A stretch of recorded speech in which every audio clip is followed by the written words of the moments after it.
Cuddles the Comfort Doll was created to help people with their problems. Now he's the problem.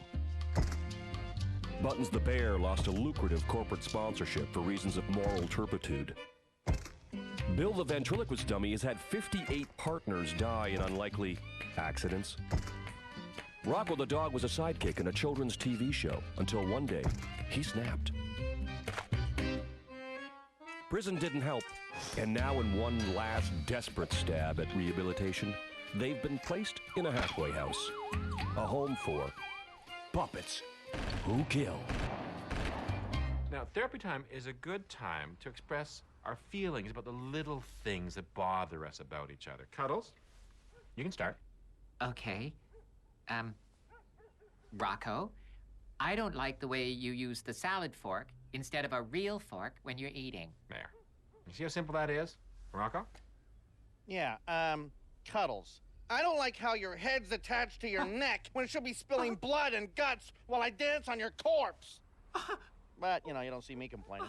Now, Rocko. And Dan, you have been bitter ever since that time we took out our penises and put them around your face and took photos while you slept. You what? Oh, I thought you knew about that. Okay. That's enough for honesty. It's time to move on to anger. And I've got someone I want you to meet. Who's that? It's someone who's dealt with his own shit and will help you to do the same. You'll see. Right.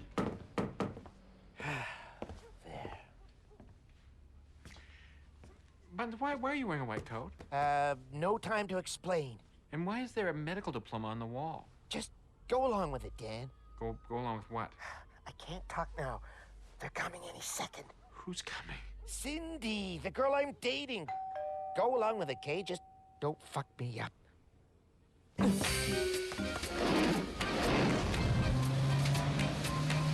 I've spoken so much about you, Buttons, that my dad insisted on meeting you. It's an honor. Oh, the honor is all mine, sir. I'm in love with your daughter. I'm so glad. Oh, and this is one of my patients, Dan. One of his patients. Hello. Well, you certainly live in humble surroundings for a famous doctor. Famous doctor? Well, I'm not about wealth. I'm about healing the needy and the indigent. You two have a lot in common. You being a doctor and my dad being a civil rights lawyer. Well, we both want to do our small part to save the world. Oh, my sentiments exactly, sir.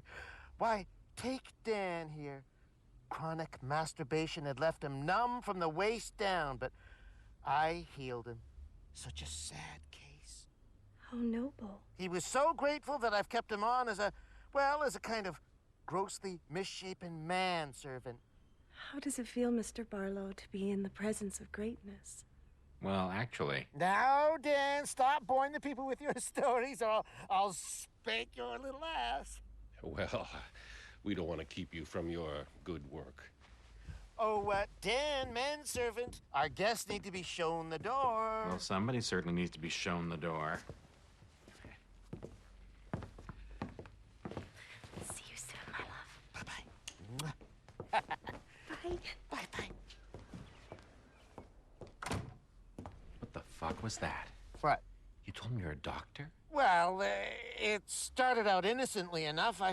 I made up a little lie, and then I had to keep adding to it, and now she thinks I'm a surgeon who performs miracles. You are going to learn a lesson from this. Oh, what a tangled web we weave.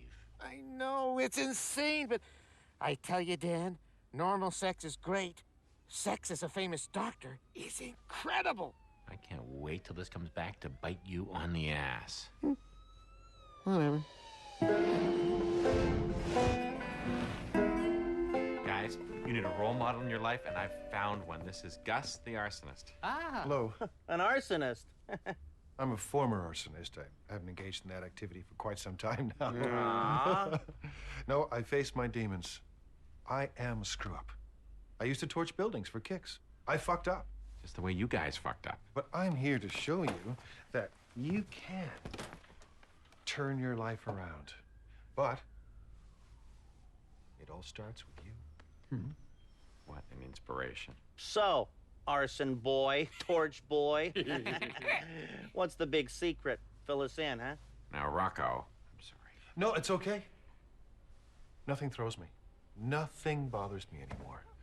I quit being an arsonist, and I am not looking back. This is great. I'll get the coffee.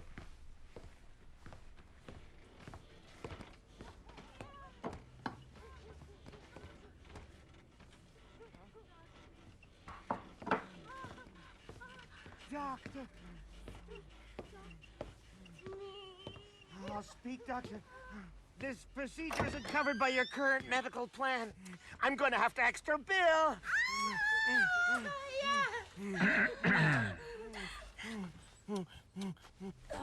Oh, Dan. Would you mind if the doctor and I consult for a moment?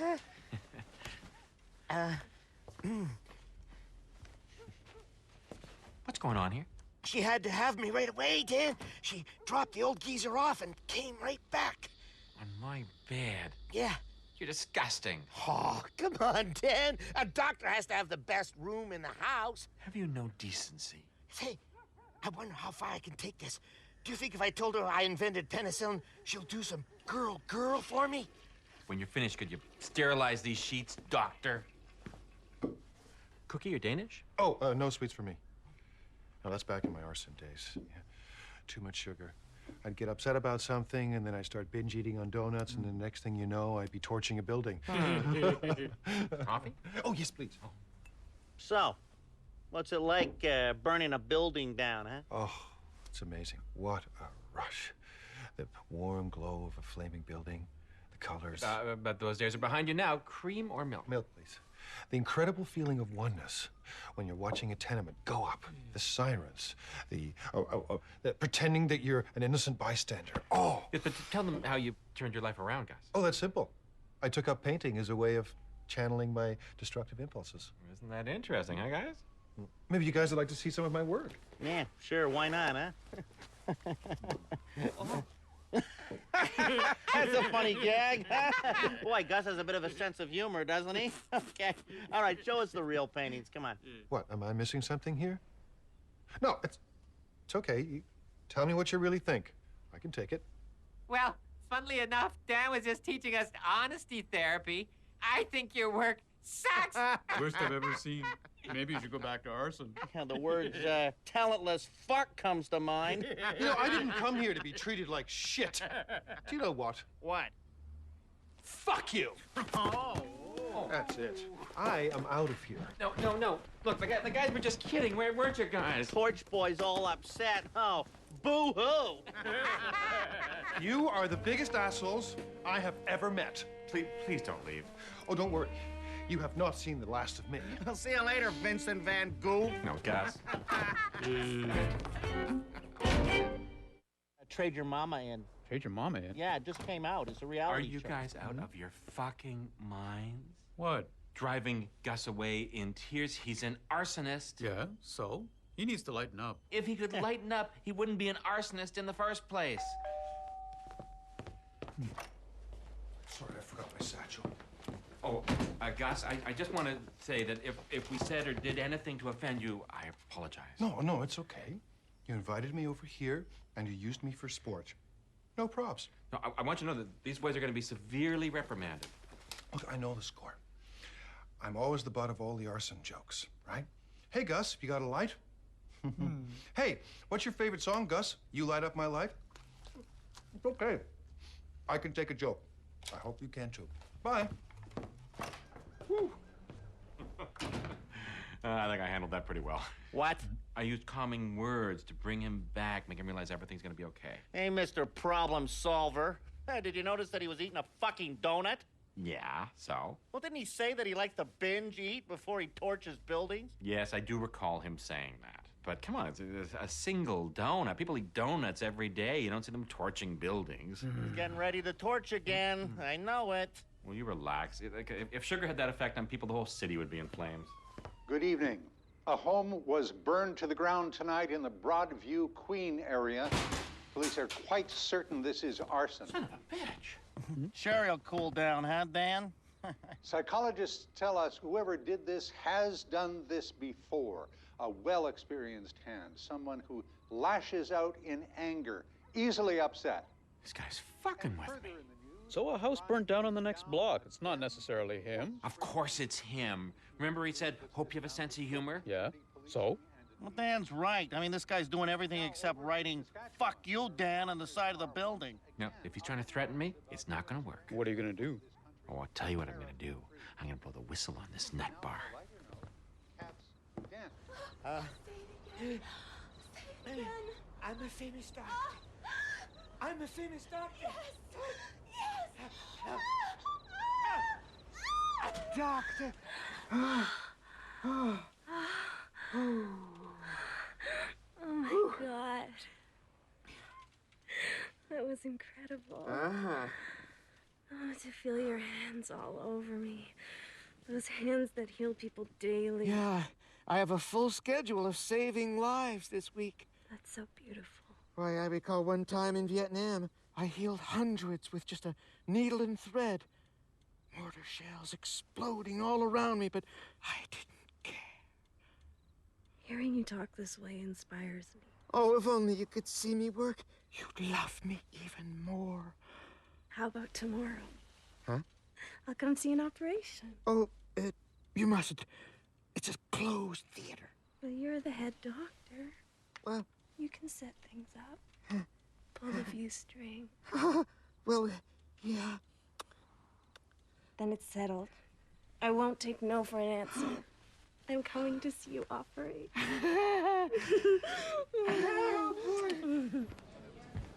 Well, thank you for the tip, Mr. Barlow. We picked him up at his apartment. He gave us no struggle. It's my pleasure, officer. If every citizen were like you, this city would be a safer place. Oh, there he is now. Well, how do you feel now, Gus? Barlow, I should have known you were behind this. I guess you thought you could just torch away to your heart's delight. Well, think again, arson boy. What you didn't take into account was that you were dealing with Dan Barlow. You guys have got me wrong. I'm innocent here. Yeah, right. Torch boy, dumbhead. What a liar. Come into these halls of justice and make false claims. We'll see who's innocent.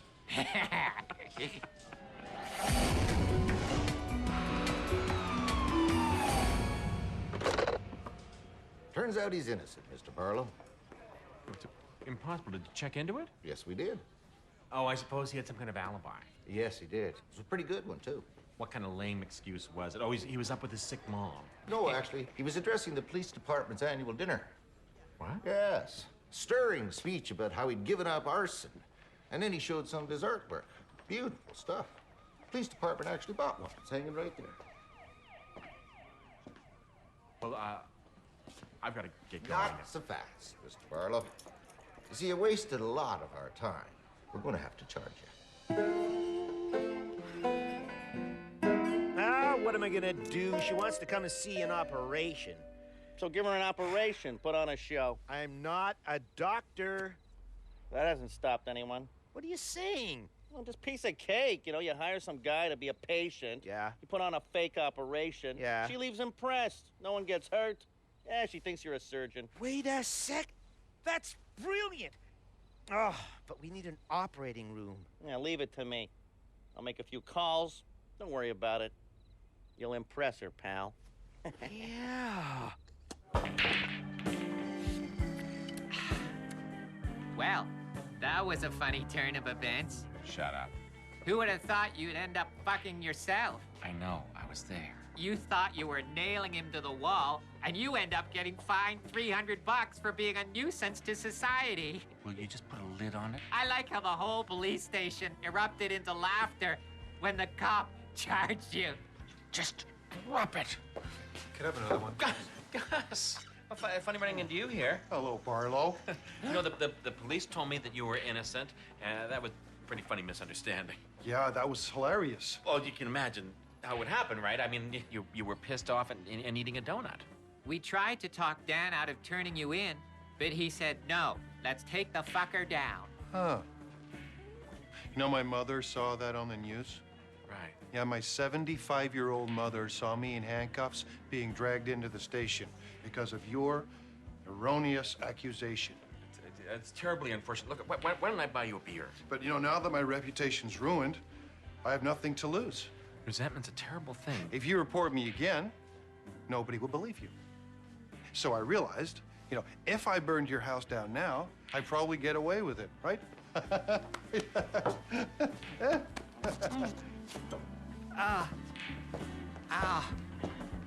Bartender, a double.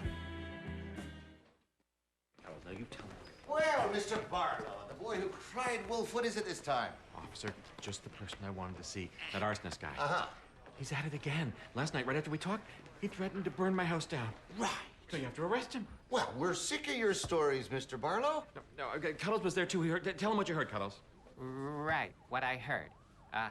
Dan said he doesn't like cops. He calls you guys the boobs in blue. No, before that. Oh, before that. Yeah. The guy said, something I wasn't listening. Well, we'll get right on that, Mr. Barlow. Now, is there anything else I can take care of while I'm at it? Martian invasion? Attack of the killer tomatoes?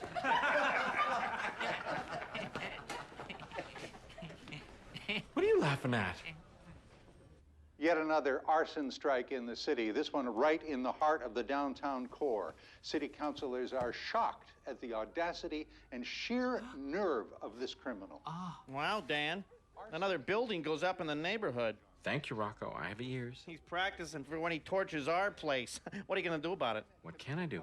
Well, look on the bright side, Dan. Bright side. Yeah, he sent over a painting of our house. I stand corrected. He really is a good artist. Nice use of color. Don't worry, I'm with you, Dan. Well, thank you, Cuddles. Don't give him the satisfaction of knowing that you're really shitting your pants, Okay. sick with fear, rolled up in a little ball in a fetal position in the corner. Stand tall and proud, Dan. Okay, you can shut up now, Cuddles. Well, Dan, you'll be happy to know there is a silver lining. Silver lining? Yeah. I'm having the best sex of my life. The more I lie about being a doctor, the more of a wildcat she is. Oh, good for you. The shittier your life gets, Dan, the better mine gets. Well, we'd love to stay and help you, Dan, but Buttons and I have an appointment. I hope the house is here when we get back. I guess you want to mock me too, Bill? Well, Dan, as much as I like to see you flailing like a baby, I do want to protect the house. Leave it to me. I'll get that guy off the street. Okay, pal, here's the drill.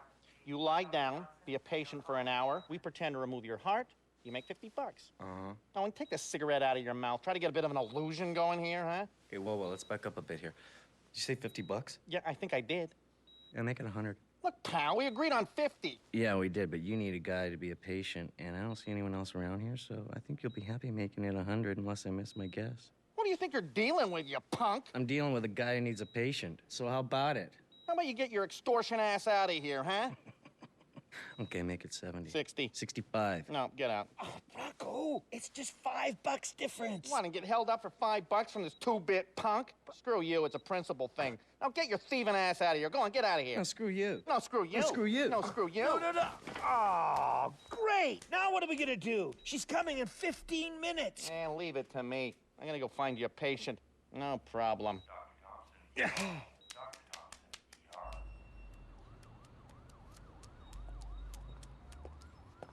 Hey, pal.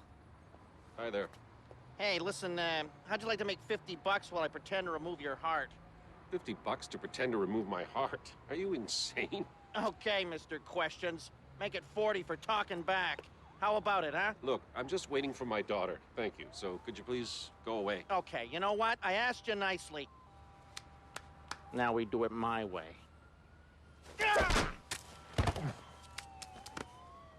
Any more questions? Huh? Come on. Hi, Bill. Where are you going? Oh, I have to take care of that little problem of yours. Oh. By the way, what's your stand on innocent bystanders? Hmm? Right. Mum's the word. What? Operating on people is a sacred trust. Watch as I put a new valve in this poor sick man's heart. That sounds dangerous. It is for him, but it's all in a day's work. Now, watch as I open him up like a can of tuna. I'll even let you hold the heart. You don't sound like a doctor. So, let's get started. Oh my God. This is my dad. Say what? My father? It is.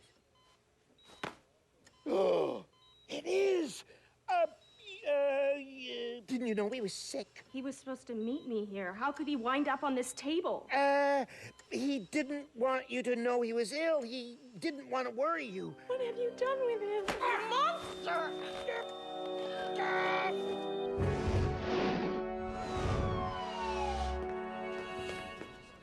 How we got him, Mr. Barlow? Found the explosives in his apartment, prints and everything at the crime scene. These guys framed me. Yeah. Tell it to the judge. Bill, did you do that? Yes, Dan. I framed him for you. Bill, you are an incredible, fucked up psychopath. And a true friend. Well, Gus. Looks like we taught you a lesson. Never fuck with criminals and psychopaths and their social workers. No hard feelings, but you tried to mess us up, so we messed you up.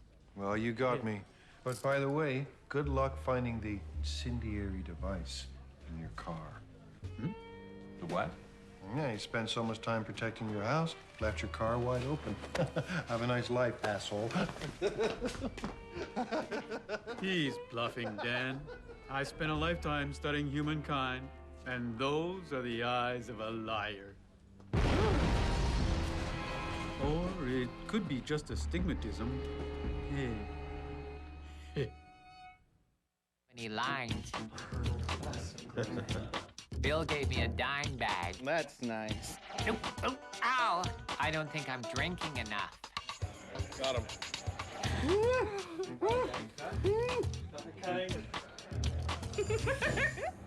Oh, yeah. Oh, God, I say something else then, don't I? And then I laugh like this. Oh, yeah, I remember that. I'm gonna smoke weed after this.